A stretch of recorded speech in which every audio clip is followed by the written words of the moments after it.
السلام علیکم ورحمۃ اللہ وبرکاتہ۔ آواز نہیں آ رہی۔ نحمدہ ونصلی علی رسولہ الکریم، اما بعد، فاعوذ باللہ من الشیطان الرجیم، بسم اللہ الرحمن الرحیم۔ رب اشرح لی صدری ویسر لی امری واحلل عقدۃ من لسانی یفقہوا قولی، رب زدنی علما، اللہم فقہنا فی الدین۔ آج انشاءاللہ ہم سیکنڈ اور تھرڈ باب کور کریں گے۔ آپ اپنی بک کا پیج نمبر 46 اوپن کر لیجئے۔ نبی صلی اللہ علیہ وسلم کی سنت میں توازن اور اعتدال لازمی ہے۔ یہاں پہ ایک لمبی حدیث دی گئی ہے، اس کا عربک ٹیکسٹ بھی ہے اور ساتھ میں اردو ٹرانسلیشن بھی۔ سب نے بکس اوپن کر لی ہیں اپنی؟ پیج نمبر 46 کے اوپر یہ حدیث ہے۔ حضرت حمید بن ابی حمید تابعی سے روایت ہے، انہوں نے صحابی حضرت انس بن مالک رضی اللہ عنہ کو فرماتے ہوئے سنا کہ 3 صحابی ازواج مطہرات رضی اللہ علیہن اجمعین کے پاس حاضر ہوئے اور نبی کریم صلی اللہ علیہ وسلم کی عبادت کے بارے میں دریافت کیا۔ جب انہیں بتایا گیا تو انہوں نے آپ صلی اللہ علیہ وسلم کی عبادت کو کم سمجھا اور آپس میں کہا کہ نبی اکرم صلی اللہ علیہ وسلم کے مقابلے میں ہمارا کیا مقام ہے، یعنی ہمیں تو آپ سے زیادہ عبادت کرنی چاہیے۔ یہ انہوں نے خود سے خیال کیا۔ وہ سوچنے لگے کہ آپ صلی اللہ علیہ وسلم کی تو اگلی پچھلی ساری خطائیں معاف کر دی گئی ہیں، لہٰذا ہمیں آپ سے زیادہ عبادت کرنی چاہیے۔ تو ان میں سے ایک نے کہا، قال احدکم اما انا فانی اصیل اللیل ابدا، وقال الاخر انا اصوم الدہر ولا افطر، وقال الاخر انا اعتزل النساء فلا اتوزج ابدا۔ پہلے نے کیا کہا کہ میں ہمیشہ ساری رات نماز پڑھوں گا اور آرام نہیں کروں گا۔ دوسرے نے کہا میں عمر بھر روزے رکھوں گا اور کبھی ترک نہیں کروں گا۔ تیسرے نے کہا میں عورتوں سے الگ رہوں گا اور کبھی نکاح نہیں کروں گا۔ کیا یہ ان کا حدیث اور سنت کے معاملے میں اعتدال تھا؟ بتائیے، اعتدال تھا؟ نہیں، وہ اعتدال کے راستے سے ہٹ رہے تھے۔ تو جب نبی اکرم صلی اللہ علیہ وسلم تشریف لائے تو ان سے پوچھا کیا واقعی تم نے ایسا کہا ہے؟ تو انہوں نے اقرار کیا۔ تو آپ نے فرمایا انی لا اخشاکم للہ واتقاکم لہ لیکنی اصوم وافطر واصلی وارقد واتوزج النساء فمن راغب عن سنتی فلیس منی۔ نبی صلی اللہ علیہ وسلم نے فرمایا کہ میں تم سب سے زیادہ اللہ سے ڈرنے والا اور تم سب سے زیادہ پرہیزگار ہوں، لیکن میں کبھی نفل روزہ رکھتا بھی ہوں اور کبھی ترک بھی کر دیتا ہوں، رات کو قیام بھی کرتا ہوں اور آرام بھی کرتا ہوں، اور میں نے عورتوں سے نکاح بھی کیے ہیں، اور یاد رکھو جس نے میری سنت سے منہ موڑا اس کا مجھ سے کوئی تعلق نہیں۔ اس حدیث میں یہ جو ہے نا اخشاکم، خاشین اور یا، یہ خاشیہ یخشا سے اخشا ہے، افعل التفضیل کا صیغہ ہے، یعنی سب سے بڑھ کے ڈرنے والا۔ اسی طرح اتقاکم، یہ بھی کیا ہے؟ افعل التفضیل کا صیغہ ہے۔ جو افعلو کے وزن پہ ہوتے ہیں نا، وہ ان کا معنی کیا ہوتا ہے کہ سب سے بڑھ کے، جیسے افعلو کے وزن پہ اکرمو ہے، سب سے بڑھ کے کرم کرنے والا، تو اسی سے یہ ہے اتقاکم، سب سے بڑھ کے ڈرنے والا۔ تو نبی صلی اللہ علیہ وسلم سب سے بڑھ کے اللہ سے ڈرنے والے تھے اور سب سے بڑھ کے متقی تھے۔ تو لہٰذا ہر سنت میں خیر ہی خیر ہے، لیکن کب؟ جب وہ حدود اعتدال کے اندر رہ کر سر انجام دی جائیں، اور ہر عمل کو اتنا ہی درجہ دیا جانا چاہیے جتنا نبی صلی اللہ علیہ وسلم نے دیا، کیونکہ ہمارے دین میں افراط و تفریط جو ہے وہ دین کو نقصان پہنچاتی ہے۔ افراط و تفریط کیا ہے کہ اعتدال سے یا اس کو بڑھا دینا یا اس کو کم کر دینا۔ اور اس کا اصل میں ہوتا کیا ہے کہ اس سے ہمارے ذمہ جو حقوق اور واجبات ہیں نا وہ متاثر ہوتی ہیں۔ جیسے اگر کوئی ساری رات عبادت کرے گا یا دن کو روزہ رکھے گا تو کیا ہوگا؟ اس کی صحت متاثر ہوگی یا نہیں؟ جب اس کی صحت متاثر ہوگی تو اس کے ذمہ جو باقی واجبات ہیں، حقوق العباد ہیں، وہ ان کو پراپر طور پہ سر انجام نہیں دے سکے گا، اور ہو سکتا ہے کہ پھر وہ اپنی عبادات بھی صحیح طرح نہ کر سکے اگر اس کی صحت خراب ہو گئی۔ اسی لیے اللہ سبحانہ و تعالیٰ نے ہمیں حد اعتدال کے اندر رہ کر زندگی گزارنے کا حکم دیا ہے۔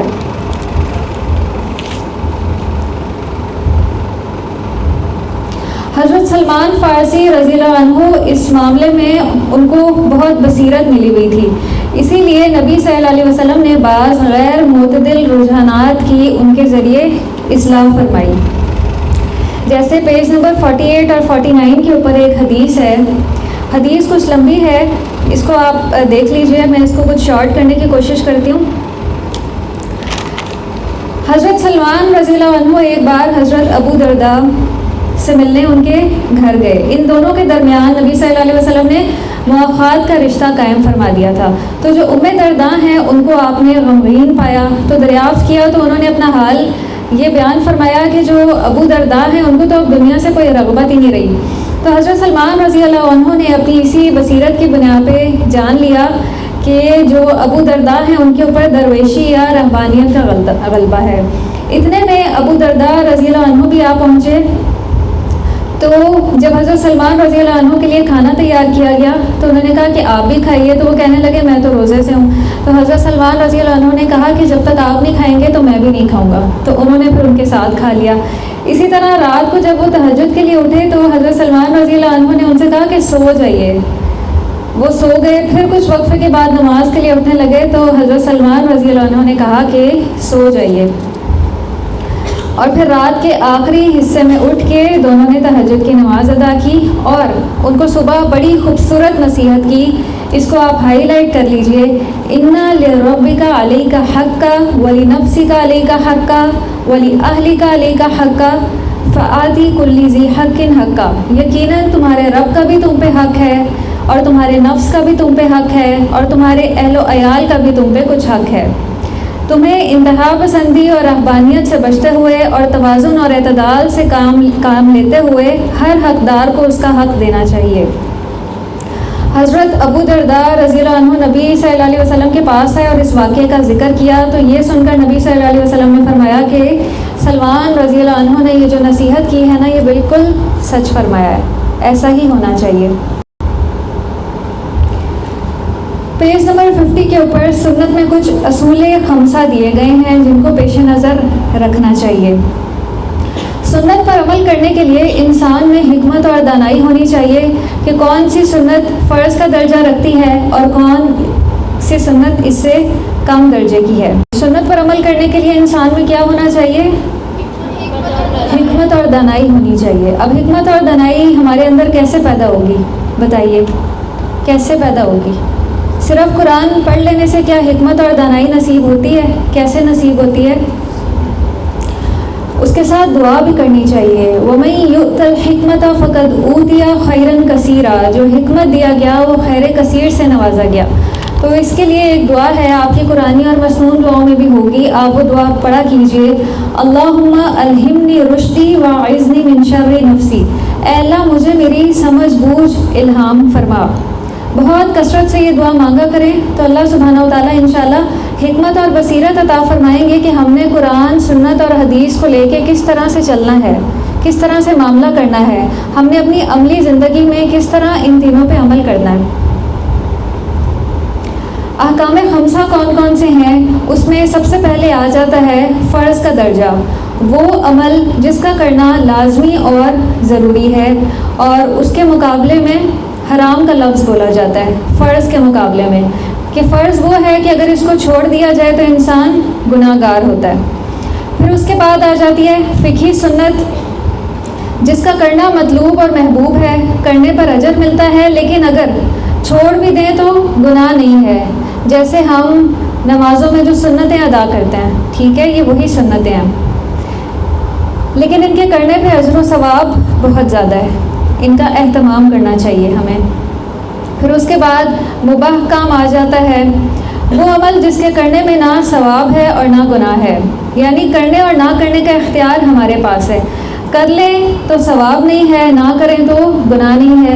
جیسے محرم کو نبی صلی اللہ علیہ وسلم نے یہ فرمایا کہ جب عمرہ اور حج مکمل ہو جائے اور جب تم احرام کھول دو تو شکار کر لو.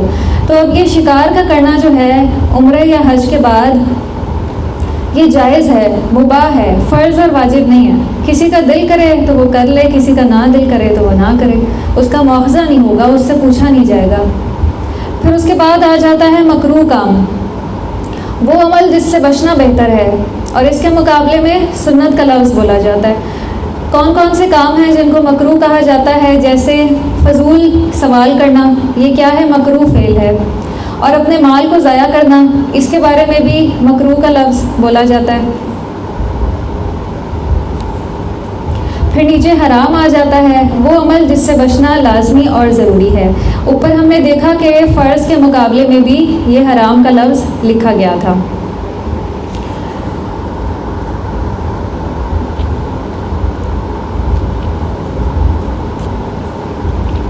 سنت میں رخصتوں سے فائدہ اٹھائیے۔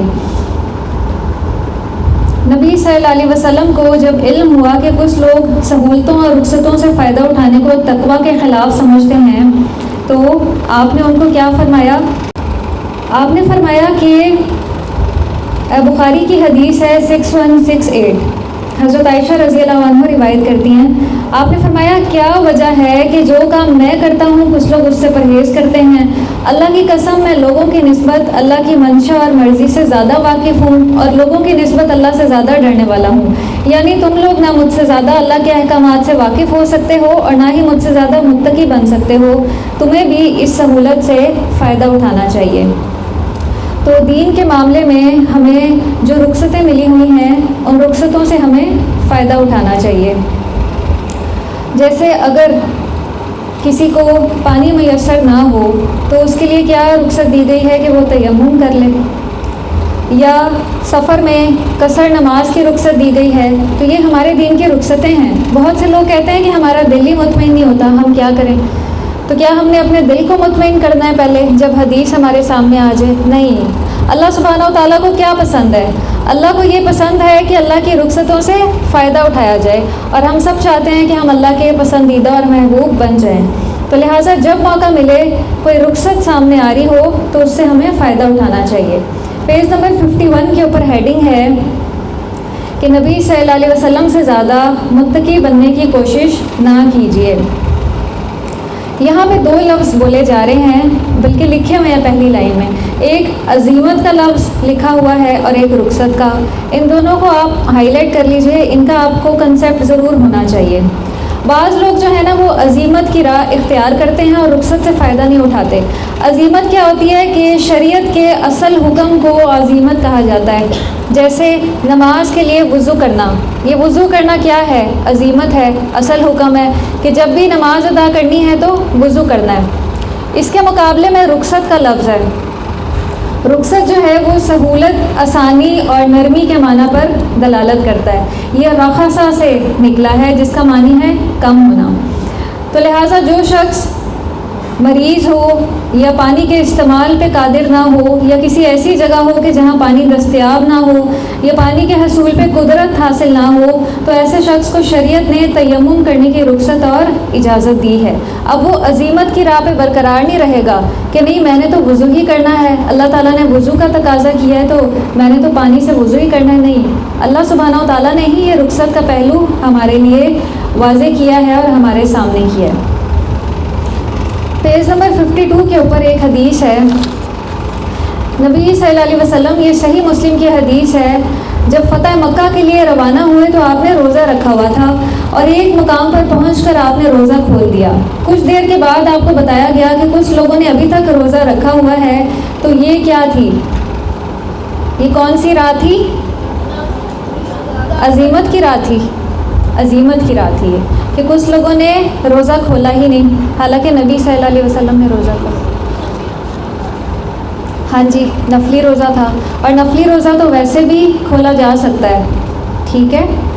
نبی صلی اللہ علیہ وسلم نے کھول دیا لیکن کچھ صحابہ کرام نے نہیں کھولا، تو آپ نے فرمایا کہ یہ لوگ نافرمان ہیں۔ چنانچہ یہ لوگ عتاب نبوی کے مستحق بنے اور نافرمان کہلائے۔ نبی صلی اللہ علیہ وسلم نے ان کے حق میں نافرمان کا لفظ بولا۔ پیج نمبر 53 کے اوپر خلاصہ دیا گیا ہے، ابھی ہم نے جو بھی پڑھا اس کا خلاصہ، اور خلاصہ سب کیا ہے، اس میں اہم پوائنٹس کیا ہیں کہ احادیث اور سنت کی پیروی میں اعتدال ضروری ہے. یہ بہت اہم پوائنٹ ہے. نبی صلی اللہ علیہ وسلم روئے زمین پر سب سے زیادہ اللہ سے ڈرنے والے تھے, تو آپ سے زیادہ متقی بننے کی کوشش نہیں کرنی چاہیے, ورنہ انسان حد اعتدال سے باہر نکل جائے گا. انسان پر اللہ کا بھی حق ہے, بندوں کا بھی حق ہے, اور اس کے اپنے نفس کا بھی حق ہے. تو یہ تینوں حقوق وہ کب صحیح طور پہ ادا کر سکے گا؟ جب وہ اعتدال کے اندر رہ کر عمل کرے گا. اور نبی صلی اللہ علیہ وسلم کی پیروی میں ہی ہمارے لیے عافیت ہے. اور دوسرا اہم پوائنٹ یہ ہے کہ ہمارے دین میں جہاں رخصتیں ہیں ان رخصتوں سے بھی فائدہ اٹھانا چاہیے, کیونکہ غیر معتدل لوگوں اور جو عزیمت کی راہ اختیار کرتے ہیں, نبی صلی اللہ علیہ وسلم نے ان کو نافرمان کہا. یہ جو حدیث پیچھے گزری ہے اس میں. پیج نمبر 54 کے اوپر کچھ سوالات ہیں, اس میں سے آپ کو انشاءاللہ ہوم ورک دیا جائے گا, لیکن اس سے پہلے ہم اپنا اگلا باب بھی کور کر لیتے ہیں, تیسرا باب, تاکہ ایک ساتھ ہی میں آپ کو اسائنمنٹ کے سوال سمجھا سکوں. اسائنمنٹ آپ کو مشکل تو نہیں لگی؟ کس کس کو مشکل لگی ہینڈ ریز کیجیے. ساروں کو مشکل لگی؟ مشکل لگی ہے اسائنمنٹ یا نہیں؟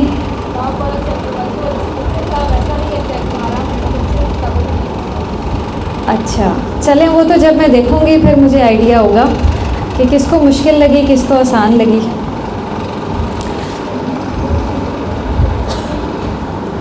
پیج نمبر 56 کے اوپر دیکھیے, حدیث اور قرآن کے باہمی تعلق کی مختلف صورتیں. قرآن اور حدیث میں کیا تعلق ہے؟ حدیث جو ہے نا وہ قرآن کی تفسیر ہے. قرآن کی بہت سی آیات کی تفسیر ہمیں حدیث سے ملتی ہے. جیسے قرآن میں نماز پڑھنے کا حکم ہے, لیکن جو رکعتوں کی تعداد اور طریقہ نماز ہے اس کا تعین کہاں سے ہوتا ہے؟ سنت سے ہوتا ہے. اسی سے متعلق کچھ پوائنٹس یہاں پہ دیے گئے ہیں کہ قرآن اور حدیث کا آپس میں باہمی تعلق کس طرح سے ہے. اس میں پہلا پوائنٹ ہے کہ بعض اوقات حدیث قرآن اور حدیث میں معنوی طور پہ مطابقت ہوتی ہے, کہ مثال کے طور پہ ایک حدیث ہے اور قرآن میں بھی وہی حکم ہے. جیسے پیج نمبر 57 کے اوپر دیکھیے, یہاں پہ سورۃ الفرقان کی ایک آیت کے اندر یہ 3 پوائنٹس دیے گئے ہیں کہ جو اللہ کے سوا کسی اور کو معبود نہیں پکارتے, اور سیکنڈ اللہ کی حرام کی ہوئی کسی جان کو ناحق ہلاک نہیں کرتے, اور تیسرا پوائنٹ ہے اور نہ زنا کے مرتکب ہوتے ہیں. یہ کام جو کوئی کرے وہ اپنے گناہ کا بدلہ پائے گا. تو سورۃ الفرقان کے یہی پوائنٹس ہمیں صحیح مسلم کی ایک حدیث میں بھی ملتے ہیں اسی ترتیب کے ساتھ. تو اس کا کیا مطلب ہے کہ قرآن اور حدیث میں معنوی طور پر مطابقت ہے. پھر اگلا پوائنٹ ہے, بعض اوقات حدیث قرآنی الفاظ کے کئی ممکنہ معنی میں سے ایک مخصوص معنی کا تعین کرتی ہے. جیسے یہاں پہ ایک آیت دی گئی ہے, فَإِن طَلَّقَهَا فَلَا تَحِلُّ لَهُ مِن بَعْدُ حَتَّى تَنكِحَ زَوْجًا غَيْرَهُ. پھر اگر 2 بار طلاق دینے کے بعد شوہر نے عورت کو تیسری بار طلاق دے دی تو وہ عورت پھر اس کے لیے حلال نہ ہوگی الا یہ کہ اس کا نکاح کسی دوسرے شخص سے ہو. تو نکاح کا لفظ جو ہے نا وہ شادی کے معنوں میں استعمال ہوتا ہے, لیکن یہاں پہ اس سے مراد جنسی تعلق ہے. تو یہ یہاں پہ یہ جو لفظ ہے یہ مخصوص معنی کا تعین کر رہا ہے. نیکسٹ پیج پہ آ جائیے, 3rd پوائنٹ دیکھیے. بعض اوقات حدیث فاعل کا تعین کرتی ہے. فاعل کیا ہوتا ہے بتائیں؟ کام کرنے والے کو فاعل کہتے ہیں. یہاں پہ سورہ عبسہ کی آیت نمبر 1 اور 2 دی گئی ہے, عبس وتولی ان جاءہ الاعمی. تو سنت سے اس کے فاعل کا تعین ہوتا ہے, یعنی حدیث سے, کہ عبسہ سے مراد نبی صلی اللہ علیہ وسلم ہیں اور اعمی سے مراد حضرت عبداللہ بن ام مکتوم رضی اللہ عنہ ہیں. پھر 4th پوائنٹ ہے, بعض اوقات حدیث قرآن کے عام قاعدے کا استثناء بیان کرتی ہے. استثناء کس کو کہا جاتا ہے؟ جو ایکسیپشن ہوتا ہے, کہ جو اس حکم میں شامل نہیں ہے. جیسے قرآن کی آیت ہے سورۃ المائدہ کی آیت نمبر 3, حرمت علیکم المیتۃ، تم پر حرام کیا گیا ہے مردار، یعنی ہر مردار جانور حرام ہے۔ لیکن حدیث سے ہمیں اس کے دو ایکسیپشنز پتہ چلتے ہیں۔ احلت لنا میتتان الحوت والجراد، ہمارے لیے دو مردار حلال کیے گئے ہیں، مردہ مچھلی اور مردہ ٹڈی۔ تو یہ ایکسیپشنز قرآن کے ہمیں حدیث سے پتہ چل رہے ہیں، حدیث سے اس کی وضاحت ملتی ہے۔ پھر پیج نمبر 59 کے اوپر دیکھیے 5th پوائنٹ کیا ہے۔ بسا اوقات حدیث کسی قانونی شک میں ضمنی شک یعنی سب کلوز کا اضافہ کرتی ہے۔ مراد اس سے یہ ہے کہ درمیان کا یہ ایک تیسری صورت ہمیں حدیث بیان کرتی ہے۔ یہاں پہ سورۃ المائدہ کی آیت نمبر 5 کا مفہوم بتایا گیا ہے کہ تربیت یافتہ شکاری کتے کا شکار جو ہے وہ حلال ہے، اور غیر تربیت یافتہ کتے کا شکار جو ہے وہ حرام ہے۔ لیکن ان دونوں کے درمیان ایک تیسری صورت ہے، اور وہ تیسری صورت جو ہے وہ ہمیں حدیث سے پتہ چلتی ہے کہ تربیت یافتہ کتا اگر شکار میں سے خود کچھ کھا لے تو ایسا شکار بھی حلال نہیں ہوگا۔ تو یہ وضاحت ہمیں کہاں سے پتہ چل رہی ہے؟ حدیث سے پتہ چل رہی ہے۔ اس سے آپ اندازہ لگائیں کہ قرآن اور حدیث کا آپس میں کتنا گہرا تعلق ہے۔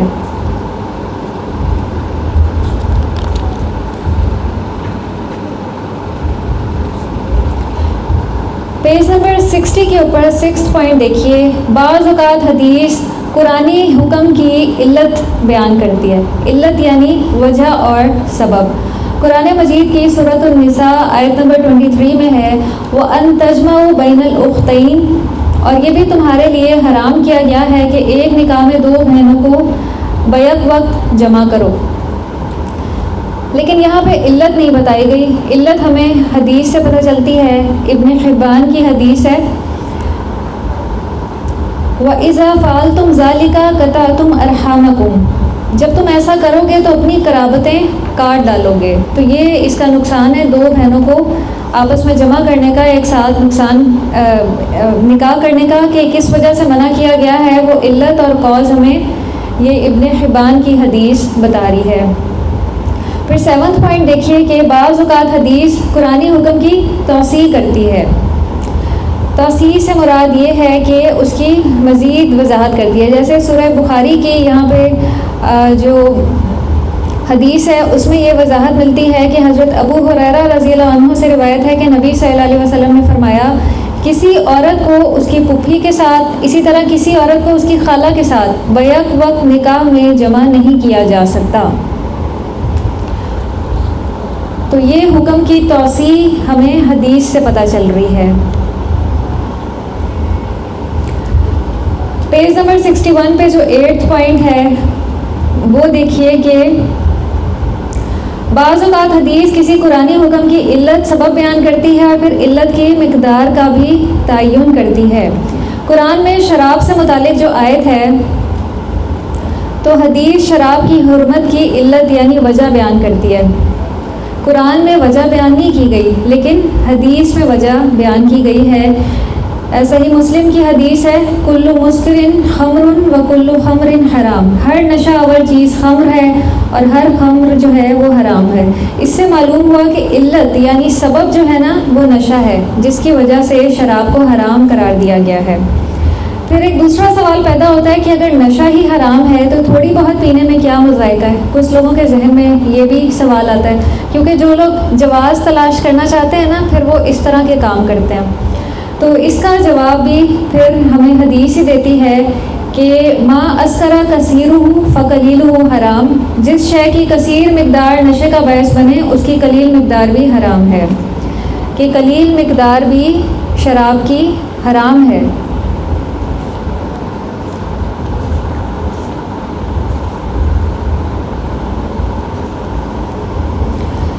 نائنتھ پوائنٹ ہے کہ بعض اوقات حدیث قرآن کے ظاہری حکم یعنی اباحت کو واجب کر دیتی ہے۔ اباحت کہا جاتا ہے جواز کو یا اجازت کو۔ اس میں دو آیتیں دی گئی ہیں، ان الصفا والمروة من شعائر اللہ فمن حج البیت او اعتمر فلا جناح علیہ ان یطوف بہما.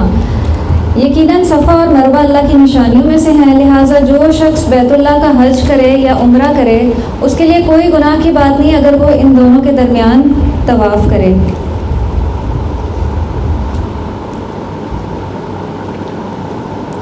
تو بظاہر یہ نہیں پتہ چل رہا کہ یہ حکم فرض ہے یا واجب ہے، لیکن حدیث سے معلوم ہوتا ہے کہ یہ حکم واجب ہے. اگلی آیت جو ہے وہ آپ خود پڑھ لیجئے گا.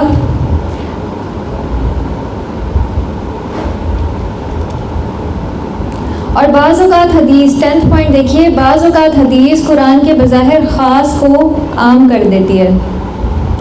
یہاں پہ سورۃ النساء کی ایک آیت دی گئی ہے، اس کا مفہوم یہ ہے کہ بیوی کے پہلے خاوند کی لڑکیاں نئے شوہر کے لیے حرام ہیں جو تمہاری نگرانی میں پرورش پا رہی ہیں. تو قرآن کے ظاہر سے یہ معلوم ہوتا ہے کہ صرف زیر تربیت یعنی ستیلی بیٹیاں حرام ہیں، لیکن اس کی مزید وضاحت حدیث سے پتہ چلتی ہے کہ والد کے لیے ستیلی بیٹیاں حرام ہیں چاہے وہ زیر تربیت ہوں یا نہ ہوں. اگلے پوائنٹس بھی اسی طرح ہیں، آپ کو پڑھنے سے انشاءاللہ سمجھ میں آ جائیں گے. پیج نمبر 63 پہ 11 پوائنٹ دیا گیا ہے، 12، پھر اس سے نیکسٹ پہ 13، 14 اور 15 اور 16. یہ سارے آپ نے خود سے پڑھنے ہیں، اس کے اوپر لکھ لیجئے. 11 سے 16 تک جو پوائنٹس ہیں آپ نے خود سے ریڈ کرنے ہیں.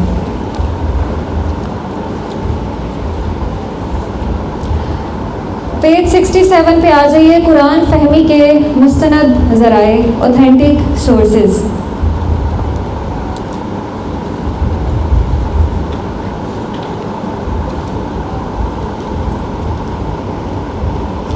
قرآن فہمی کے مختلف ذرائع ہیں، جیسے قرآن کو قرآن ہی سے سمجھا جائے، اور قرآن کا اپنا سیاق و سباق، روایات یعنی تعامل امت، اخبار احاد، صحیح اور حسن روایات. اخبار جو ہے وہ خبر کی جمع ہے. اور پھر 5th پوائنٹ ہے کہ صحابہ رضی اللہ عنہ بالخصوص عبداللہ بن مسعود رضی اللہ عنہ، عبداللہ بن عباس رضی اللہ عنہ اور ربیع بن کعب کے آثار. پھر 6واں پوائنٹ ہے عربی زبان کی مہارت، یہ بھی قرآن فہمی کے لیے بہت ضروری ہے. کتب سماوی، قرآن فہمی کے لیے تورات اور انجیل سے بھی مدد لی جا سکتی ہے، لیکن انہیں بطور استشہاد استعمال کیا جائے گا. آخری لائن میں دیکھیے، شہادت کے طور پہ انہیں استعمال کیا جا سکتا ہے لیکن بطور استدلال نہیں. استدلال سے مراد ہے کہ ہمارے دور میں جو فقہا اور محدثین ہیں وہ صحیح حدیث سے کیا کرتے ہیں، احکامات، فقہی احکامات اخذ کرتے ہیں، استدلال کرتے ہیں. جیسے مسئلے نکالتے ہیں احادیث میں سے، جس کا قرآن اور صحیح احادیث میں حکم نہیں ہوتا، تو ہمارے جو محدثین ہیں وہ کیا کرتے ہیں، اس معاملے میں اجتہاد کرتے ہیں، اپنی ایک رائے قائم کرتے ہیں اور اس کے مطابق وہ فتویٰ دیتے ہیں. لیکن وہ رائے بھی کہاں سے قائم کرتے ہیں، وہ حدیث سے مسئلہ اخذ کرتے ہیں. تو اس کو استدلال کہا جاتا ہے. تو یہ کام جو ہے ہم کتب سماوی تورات اور انجیل سے نہیں کر سکتے، وہ ہم نے قرآن اور نبی صلی اللہ علیہ وسلم کی جو احادیث ہیں انہی سے کرنا ہے. پیج نمبر 68 پہ دیکھیے کہ قرآن فہمی کی راہ میں 2 بڑی رکاوٹیں. پہلی رکاوٹ یہ ہے کہ اپنے مخصوص نظریات کے مطابق قرآن کو پڑھنا اور قرآن کی تعویل کرنا، یعنی مفہوم بیان کرنا، کہ اپنا جو ذاتی نظریہ ہے اسی کو ذہن میں رکھ کے اس کو آپ دوسرے معنوں میں کہیں تو آپ اس کو کہیں گے تعصب کی نگاہ سے دیکھنا، کہ پہلے سے جو نظریہ یا عقیدہ بنا ہوا ہے دل و دماغ میں اسی کے مطابق قرآن کو پڑھنا، سمجھنا اور اپنی رائے دینا. پھر دوسرا پوائنٹ کیا ہے قرآن فہمی کی راہ میں رکاوٹ، کہ قرآن کو محض تبرک کے لیے پڑھنا، قرآن سے اپنا تزکیہ نہ کرنا، خود کو عملی طور پہ نہ نکھارنا، یہ قرآن فہمی کے راستے میں بہت بڑی رکاوٹ ہے. تو قرآن پڑھنے کے لیے کیا ضروری ہے کہ ہم تعصب کی نگاہ، تعصب کی جو اینک ہے اس کو اتار کے اس کو پڑھیں، خالی اس ذہن ہو کے. ہمارا دل بالکل خالی ہو. اس نیت سے پڑھیں کہ ہم اس کتاب سے ہدایت حاصل کرنا چاہتے ہیں. ہدی للمتقین، یہ کتاب کس کے لیے ہدایت ہے؟ تقوی والوں کے لیے. تو اس کے لیے ہمیں اللہ سے دعا بھی کرنی چاہیے کہ اللہ ہمیں متقی اور پرہیزگار بنا دیں. جو جتنا زیادہ متقی ہوگا، اللہ کا ڈر رکھنے والا ہوگا، وہ قرآن سے اتنا ہی زیادہ فہم حاصل کرے گا. قرآن فہمی کے غیر مستند ذرائع، انوتھینٹک سورسز، جن کو ہم نے نہیں لینا، اس میں ضعیف احادیثیں آ جاتی ہیں، موضوع حدیثیں. موضوع حدیثیں وہ ہوتی ہیں جو جھوٹی حدیثیں ہوتی ہیں، خود سے گھڑی ہوئی ہوتی ہیں. پھر اسی طرح کشف اور خواب وغیرہ، اور پچھلی آسمانی کتابوں کی آیات. پھر اسی طرح اسرائیلیات کی داستانیں وغیرہ. تو یہ سارے جو ہیں وہ غیر مستند ذرائع ہیں. کشف کہا جاتا ہے کہ غیب کا پردہ اٹھا کے کچھ دکھا دیا جانا، تو یہ بھی غیر مستند ذرائع ہیں. جی آپ نے ہینڈ ریز کیا تھا، یہی پوچھنا تھا.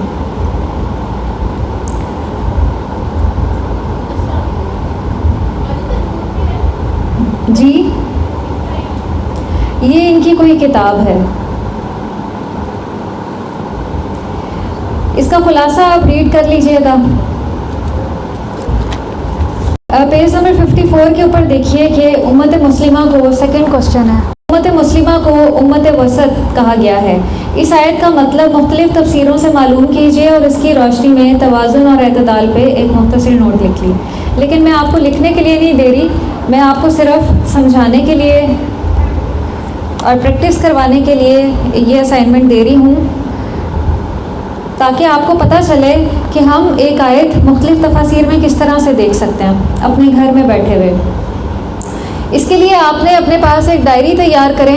میں آپ کو جو ویب سائٹس بھی بتاتی ہوں نا، آپ اس میں نوٹ کیجئے اور اس کے نیچے تھوڑی سی وضاحت بھی لکھ دیں کہ اس ویب سائٹ سے میں نے یہ چیز تلاش کی تھی اور اس ویب سائٹ سے یہ چیز تلاش کی تھی، تاکہ کبھی بھی آپ کو دوبارہ ضرورت پڑے تو آپ ان چیزوں کو کھول سکیں.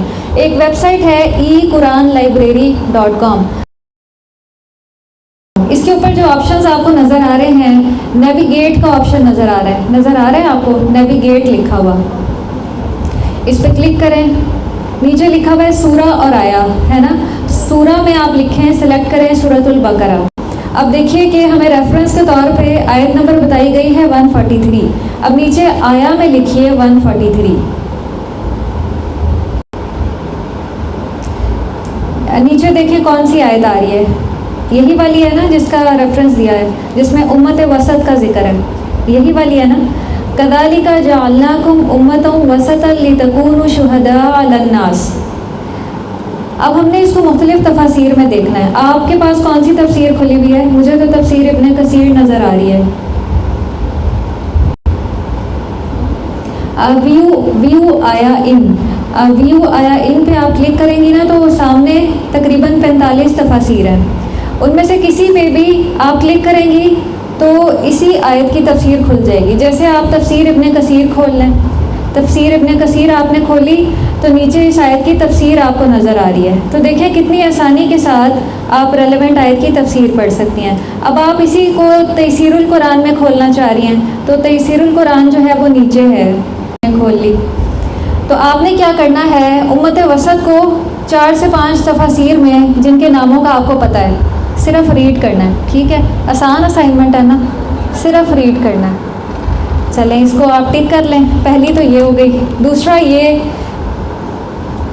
تیسرا سوال دیا گیا ہے کہ آپ اپنے 24 گھنٹوں کو کس طرح تقسیم کرتے ہیں. کیا آپ نے کبھی اپنے وقت کی منصوبہ بندی کی ہے منصوبہ بندی اپنے وقت کی؟ تو آپ کرنی ہے انشاءاللہ. میں آپ کو ایک اپلیکیشن بتاؤں گی آپ کے گروپ میں، آپ نے اپنا پورے دن کا اسکیجول اس میں بنانا ہے، صبح سے لے کے رات تک کا ٹائمنگز مینشن کر کے. اس کا فائدہ کیا ہوگا؟ منصوبہ بندی کا فائدہ یہ ہوتا ہے کہ ذاتی آرام، نیند اور حاجات وغیرہ کے لیے وقت، دوسرا عبادات کے لیے وقت، تیسرا اہل و عیال کے لیے وقت، پھر تعلیم اور مطالعے کے لیے ایک ٹائم آپ نے پڑھنے کے لیے بھی رکھنا ہے. کہ جیسے یہ آپ کو حدیث کی اسائنمنٹ ملی ہے، اس کے لیے آپ نے ٹائم مقرر کرنا ہے کہ اس ٹائم پہ میں نے حدیث کی اسائنمنٹ بنانی ہے. اس طرح یہ ہے کہ کوئی بھی کام ہے وہ اپنے مطلوبہ وقت میں ہو جاتا ہے، ہم پریشانی سے بچ جاتے ہیں. نہیں تو کیا ہوتا ہے، ٹائم گزر جاتا ہے اور ہم کہتے ہیں ہمیں تو یاد ہی نہیں رہا، وہ اسی لیے ہوتا ہے ہم نے کوئی ریمائنڈر سیٹ نہیں کیا ہوتا، کوئی اسکیجول نہیں بنایا ہوتا۔ صرف میں حدیث کی بات نہیں کر رہی، آپ کو قرآن کی کوئی اسائنمنٹ ملی ہے، آپ کی باجی نے دی ہے، اس کو بھی آپ فوراً لکھ لیں اپنی اپلیکیشن میں۔ اپلیکیشن کا میں اس لیے کہہ رہی ہوں کہ اس کو آپ آسانی سے چینج کر سکتے ہیں، ورنہ نوٹ بک میں یہ ہوگا کہ آپ کو بار بار کٹ کرنا پڑے گا، اس پہ محنت زیادہ ہے۔ جس طرح کا دور جا رہا ہے ہم نے اسی کے مطابق چلنا ہے۔ اب اینڈرائڈ کا دور ہے تو کیوں نہ ہم تھوڑے سے ایڈوانس ہو جائیں۔ اور ویسے بھی اعتدال کی بات ہوئی ہے آج بہت زیادہ کہ ہم نے حد اعتدال کے اندر رہ کے کام کرنا ہے۔ کسی ایک اسپیسیفک چیز کو اتنا زیادہ وقت نہیں دینا کہ ہم اپنے باقی حقوق اور واجبات سے کیا ہوں غافل ہو جائیں۔ ہم نے اپنے گھر والوں کو بھی وقت دینا ہے، ہماری جو گھریلو ذمہ داریاں ہیں ان کو بھی وقت دینا ہے، بچوں کو بھی وقت دینا ہے، اپنی پڑھائی کو بھی وقت دینا ہے۔ یہ کیسے ہوگا؟ جب ہم ٹائم ٹیبل بنائیں گے۔ تو یہ آپ کا دوسرا سوال ہو گیا، یہ بھی اتنا مشکل نہیں ہے۔ تیسرا سوال جو ہے نا وہ لکھنے والا ہے۔ ہمارا 3rd باب تھا، اس کی جو ایکسرسائز ہے، پہلا سوال ہے منکرین حدیث کسے کہتے ہیں؟ کہ منکرین حدیث کہتے ہیں کہ ہمارے لیے قرآن کافی ہے۔ منکرین حدیث وہ ہوتے ہیں جو حدیث کو نہیں مانتے، صرف قرآن کی بات کرتے ہیں اور قرآن سے ہر سوال کا جواب مانگتے ہیں۔ تو منکرین حدیث کون ہوتے ہیں؟ حدیث کو نہیں مانتے، صرف قرآن سے ہی ہر سوال کا جواب مانگتے ہیں۔ تو آپ نے 2 دلائل دینے ہیں، 2 دلائل حدیث کے اوپر کہ قرآن کے ساتھ حدیث بھی ضروری ہے۔ یہ دلائل آپ کہاں سے دیں گے میں وہ بھی آپ کو بتا دیتی ہوں۔ آپ کا جو آخری باب ہے نا وہ اسی کے اوپر ہے، 16واں باب، اس کو کھول لیجئے، پیج نمبر 344 ہے، منکرین حدیث کے اعتراضات اور ان کے جوابات۔ یہاں سے آپ کو جو نقطہ سمجھ میں آتا ہے نا آپ نے وہ لکھ دینا ہے۔ اس کا فائدہ یہ ہوگا اسائنمنٹ بھی ہو جائے گی اور ہمارا ایک باب بھی کور ہو جائے گا، ٹھیک ہے؟ جیسے میں آپ کو بتا دیتی ہوں، منکرین حدیث کا پہلا اعتراض کیا ہے، اس میں پہلے ان کے اعتراضات لکھے ہوئے ہیں اور نیچے پھر دلیل کے ساتھ جواب دیا گیا ہے۔ ان کا پہلا اعتراض ہے کہ وحی سے مراد صرف قرآن ہے، احادیث وحی نہیں ہے، کیونکہ وہ تو حدیث کو مانتے ہی نہیں ہیں تو وہ اعتراض تو کریں گے نا۔ تو نیچے پھر اس کا جواب دیا گیا ہے کہ وحی کی 4 اقسام، پردے کے پیچھے سے فرشتے کا نزول، خواب کے ذریعے وحی۔ تو مندرجہ بالا نیچے دیکھیے سب سے آخر میں 347 پہ جو نچوڑ اور خلاصہ لکھا گیا ہے کہ مندرجہ بالا 4 طریقوں سے محمد رسول اللہ صلی اللہ علیہ وسلم کو وحی جلی یعنی قرآن اور وحی خفی یعنی احادیث عطا کی گئیں۔ یہ دونوں چیزیں مل کر اللہ تعالیٰ کے ماخذ قانون یعنی شریعت کی تکمیل کرتے ہیں۔ اسی لیے قرآن کہتا ہے وَمَن یُطِعِ الرَّسُولَ فَقَدْ أَطَاعَ اللَّهَ۔ تو یہ آپ نے نیچے دلیل لکھ دینی ہے۔ اس سے کیا ہوگا؟ منکرین حدیث کے اعتراض کا رد ہو جائے گا کہ ان کی بات درست نہیں ہے۔ تو اس طرح آگے بھی کچھ اعتراضات دیے گئے ہیں اور نیچے دلائل دیے گئے ہیں۔ تو آپ میں سے ہر ایک نے بس صرف 2 دلائل لکھنے ہیں، ٹھیک، تاکہ منکرین حدیث کی بات کا رد ہو جائے کہ وہ حدیث کو نہیں مانتے۔ وآخر دعوانا ان الحمد للہ رب العالمین سبحانک اللہم وبحمدک نشہد ان لا الہ الا انت نستغفرک ونتوب الیک۔ والسلام علیکم ورحمۃ اللہ وبرکاتہ۔